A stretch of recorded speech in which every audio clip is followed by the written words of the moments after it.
For more information, call 033 343 3301. Your favorite station needs more than 11 million rands a year to keep delivering world-class programs to you. Sign a monthly debit order of a minimum 100 rands a month with an annual 10% escalation and secure your akhira. Contact Radio Islam at 011-854-7022 to pledge your support, or download the form on radioislam.org.za/a/donate generously.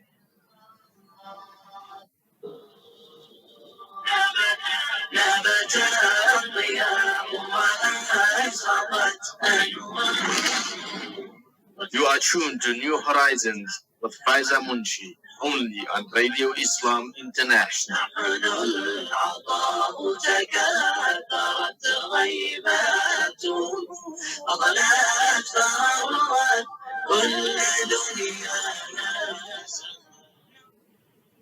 Assalamu alaikum wa rahmatullahi wa barakatuh. Welcome back to Radio Islam International. My sister Faiza Munshi on the New Horizons program on this beautiful Wednesday morning. My guest on the line is Kerry Walsh. Kerry, welcome to Radio Islam and thank you so much for being with us. Hi, thank you so much. It's exciting to be here. Absolutely. So, Kerry, we're going to get into your story a little bit first, if you don't mind, and then we will go to our conversation with regard to accessibility, disability, attitude, all of that. But before we start, just tell us a little bit about yourself, about the condition that you live with, and maybe a bit about, the aspect of rare diseases in general. Yeah, sure. So I was born with spinal muscular atrophy. It is a degenerative muscle disorder, and as I get older, I slowly deteriorate and my muscles get weaker. I was diagnosed because I wasn't progressing as my sister was. So I was originally diagnosed with low muscle tone. We did a couple months of physical therapy and different treatments with no luck. I then got my neck biopsy and I was diagnosed with SMA. It is very rare, and both your parents have to have the gene in order to get it, and it's something like 1 in 40,000 people are positive with SMA and then actually have the correct genes. I was given a life expectancy of 5 years old. I'm now 25, and we take each day as it comes, makes the most of the different opportunities that I've had, and I'm really passionate about sharing my story and creating awareness within the country so that people have more knowledge and understanding about different people with different diseases and what they may need to be successful, because I think that still gives them an opportunity to be successful if people understand what they may need. It's quite incredible that you mentioned that, 1 in 40,000 have got SMA, and today on the program, we're literally connecting with 2 of those people, one directly, which is with you, one indirectly through her mom, Tasneem, which is Iman, with you having SMA as well as her. But just looking at the fact that, being able to connect people is so important, not just with the same conditions, but sometimes with different conditions, different abilities, different disabilities, in order to be able to open our eyes to the bigger picture. And I think that's really what we want to talk about today, is understanding the bigger picture of what people who have disabilities, what are some of the experiences that they have, both positive and negative. But we really want to also look at what are the challenges that are there, and what are some of the things that we can do in order to make a difference. I know you have a blog, and a blog you talk about a lot of different things, and being able to, look at why it's important with accessibility, etc. But tell us a bit about the blog and why you actually started it in the first place. I've always really enjoyed writing. I've always really enjoyed being able to share a perspective from my viewpoint. So I think a lot of the time it's very difficult for people to understand what someone in my position may be going through. So, for me, my perspective is very much just a wheelchair perspective, but it's how can you see it through my viewpoint? And I think creating that viewpoint gives people a lot more knowledge and awareness, which creates a lot more understanding and perspective and empathy towards what people may need or may be looking for. The blog is very much my diary, my therapy, the way I get my words out, sort of getting your thoughts across is also a really good way to make me feel better, let alone hopefully reaching someone through what I've written. And what has the reaction been over time to your blog? What do you feel you've gained, achieved for yourself, and perhaps also put out there within communities and society? I've reached a lot of people that I wouldn't have known necessarily. Like you said, it's such a rare disease, yet there's people in my area who have it that I would never have known about if we hadn't been able to find each other through a common ground. So, a lot of the people I know with SMA I've met through rare diseases, and with that, we've been able to share stories, give each other advice, create a community where people feel heard, but also feel like they have someone who understands exactly what they're going through.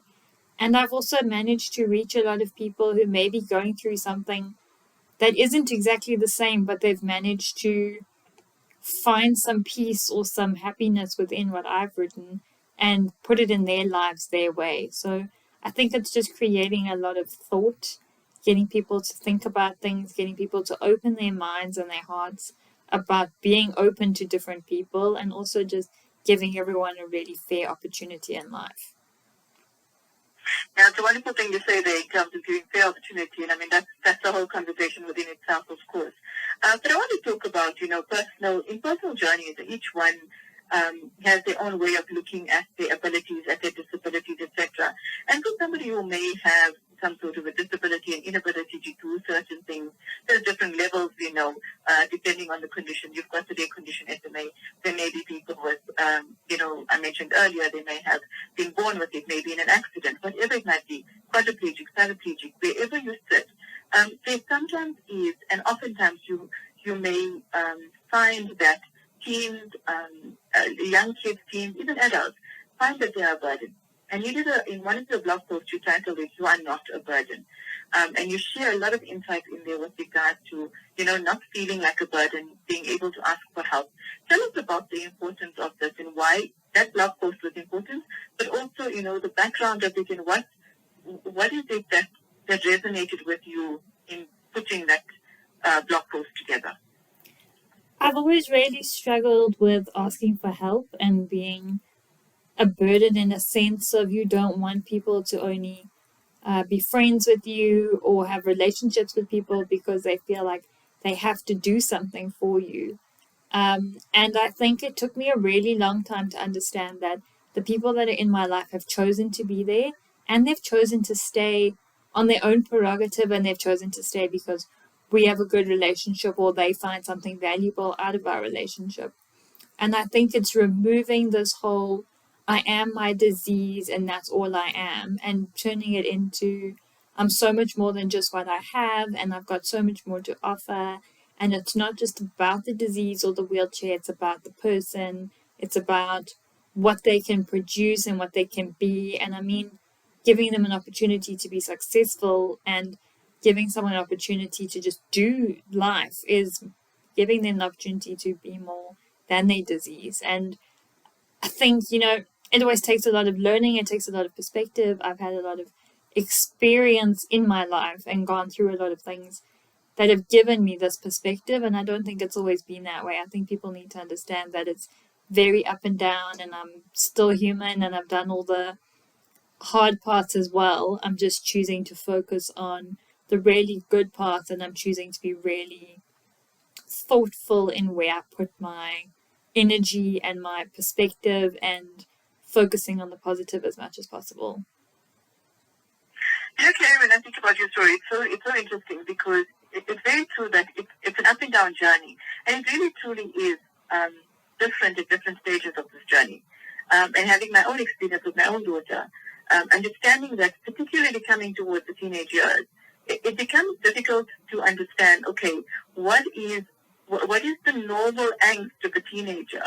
The normal, like everyone else, and what they feel and their emotions, etc. And what then sets you apart as someone who has a disability and what you are feeling in that moment. And I think that for many people is a little bit tough to be able to navigate. So if you have the young kids and teenagers and those, or, moms of those who are listening to the program, who have to navigate these teenage years and try and navigate both having a child with a disability, as well as understanding that teenage years come with its own, set of dramas and interesting combination of feelings. What would you say to each and everyone that has to deal with that? I mean, I think being a teenager is hard enough, and adding a disease or a disability to it is just making it so much more complicated and less understood. I think for my parents specifically, they've never done this before. They'd never had a child with a rare disease. They'd had children, they'd had teenagers, they had children that had grown up already in my older siblings, but now it was just a whole different experience. And you have to realize that everyone's learning and everyone's doing it the first time. I think mistakes are going to happen and things aren't always going to go right. You just have to really focus on the positive, focus on the good moments, and choose where you put your energy. You need to put your energy into the good moments, the positive thoughts, the making the most of every moment, instead of putting your energy into something that isn't going to help you or make you feel any better. And looking at this aspect of teams and looking at this aspect of that time in people's lives, when it becomes quite complicated, particularly within social settings, right? You may have and there aren't many. There'd be, if you look at a group of people, you look at a society, you may have one teenager within the entire community that may be wheelchair bound due to various reasons, and they spread apart. But most of them feel very lost. They're not included in perhaps birthday parties or outings and family events, or they may feel that even when they are there, they almost, removed from what's going on around them. I mean, what would you say to those kids? What would you say to those who are going through that journey? And how do they make the most of their situation and where they are and develop like you've done, a more positive outlook on what life has to offer? But what is your advice to them feeling that lost kind of, I don't belong anywhere kind of feeling? You got to be really confident in yourself and confident in knowing that you're doing your best and being your best possible person. It's not about fitting in. It's not about being the most beautiful, popular. I mean, no one's ever going to be perfect, and I don't think anyone's ever going to feel 100% comfortable. I've got days where I'm like, cool, I got this, and I've got days where I'm like, I'd rather stay on my bed the whole day. But it's choosing to surround yourself with people you know are good for you and people that really care for you, and choosing to just do stuff that makes you happy. You only get this one opportunity. So fill it with fun activities, fill it with adventures, and fill it with being a confident, positive person. Yeah, I think what you say is so important is understanding, and I think for many people, understanding that none of us are perfect, understanding that every person's unique and they have their trials, their tribulations, their inner turmoil, whatever they may be going through. And that's no different to anyone who doesn't have any sort of disability. And I think that's the main thing that unites us, I think, as the human race, is that understanding that each and every one of us have got our flaws, have got our issues, have got, those things that we are battling with, and being able to somehow come into common ground, maybe perhaps with some kindness. Yeah, I think kindness never goes astray, and having some empathy and kindness for people and realizing that everyone's going through something and you may not know exactly what it is. I think kindness could go a long way in creating a lot of empathy for people. Now, coming to and sticking to the aspect of accessibility, when it comes to stores, restaurants, what should we be saying to them in terms of catering for people with disabilities? I mean, there are places that do cater, but oftentimes you'll get somewhere and it's quite difficult to get in and out of a particular establishment. What is your advice to people who are in the service industry, who are, meant to be able to cater for everyone? I think it's having an open mind. I think a lot of the time when we go to businesses and they're not accessible, and we're quite polite and genuine in saying to them, can we suggest maybe you add this, or can we suggest that you quit, making it more of a conversation and asking people what they may need, rather than personally, like, us going and yelling and having a rage isn't going to help anything, and it's not going to make anything better. But I also think that businesses need to be willing to listen and actively want to change and make their customers feel comfortable. Often it's a really simple change and they just couldn't be bothered. And to me, that's the issue. It's like the willingness to not even try and create a change is not going to make anything any better. And when it comes to individuals, and this is the trouble I have with keeping quite calm, if it comes to individuals who almost refuse to respect the rights of those with disabilities in terms of, wheelchair access bathrooms, disability parking, etc. What is your view on that? Because I have quite a reaction to that sometimes, depending on the person doing it, or that's the way they react to you asking them to perhaps leave move their car, etc. What is your view on that, Kerry? I think there needs to be a lot more enforcement in terms of like laws, regulations. I mean, having a wheelchair parking and letting anyone park there, it's not helping anyone's situation. And then I feel like blaming the people that are parking in the wheelchair parking, it's not really going to achieve anything. I mean, the business or the place that has the parking needs to say, this is our rule and we're going to enforce it and we're not going to let anyone else park there and we're going to manage it. Because if you're not going to do anything about it or create an environment where people know that that's not a parking for them to park in, then they're not going to listen. And I think it's something so simple, yet something that people just couldn't be bothered to go park somewhere else. And it's so easy for them. It's not about the parking being close to the entrance. It's about the parking being big enough to not bash your wheelchair into someone's car. Yeah, absolutely. I think you can't. There are times when you're trying to explain this even to somebody who's in the parking lot to a car guard, but it's not something that they've been taught by the organization, by the business, by whoever it is there, that this parking is not just close to the entrance. It is bigger. It's important. It needs to be a certain size so people can get in and out. So yes, you're right.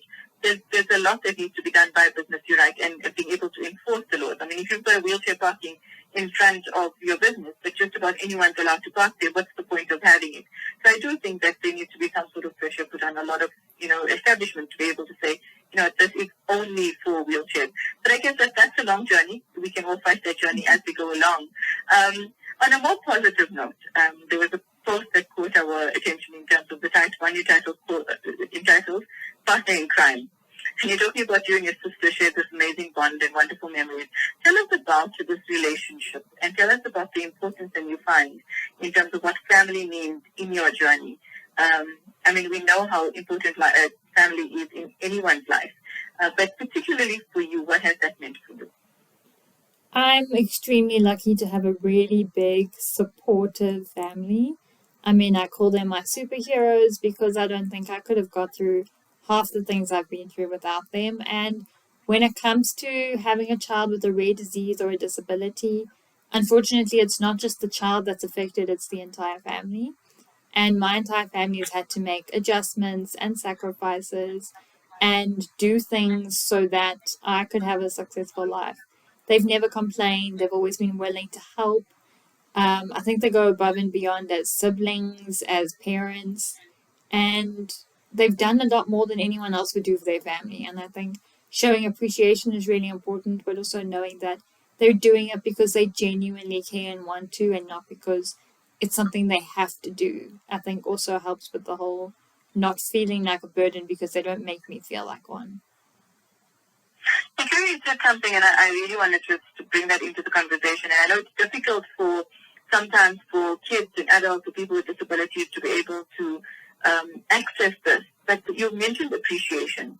How important is it that you, in the position that you are in, express the gratitude to the people around you? Because there may be a point in time where those who have a challenge, those who have a disability, may just feel like,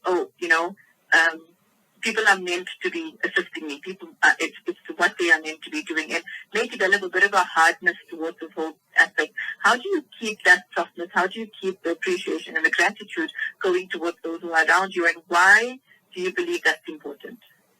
I think we often forget to say thank you. We often forget to show our appreciation, and I think we get so wrapped up in life and how busy life gets that we forget that they're doing their best and they're probably fighting twice as hard as we've ever seen to make sure that I'm okay and that I get what I need. And they're sacrificing a lot of their life so that I can get what I need just to live, let alone be super successful or achieve something amazing.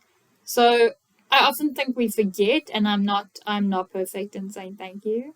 And I think it's really important to just remember that it's just about showing a little bit of appreciation and just a basic thank you for something that they may do every day, but they wouldn't, if they didn't do it, it would be a really big issue. So I think just not getting sucked up into things and forgetting how much is being done every day is really important. I just love this conversation we've had, Kelly, and we've just got a few minutes left. So in order to wrap up, I just want to ask, what would be your advice to the youth, and both those able-bodied as well as those with disabilities? What is your key message to our youth and to our youngsters out there?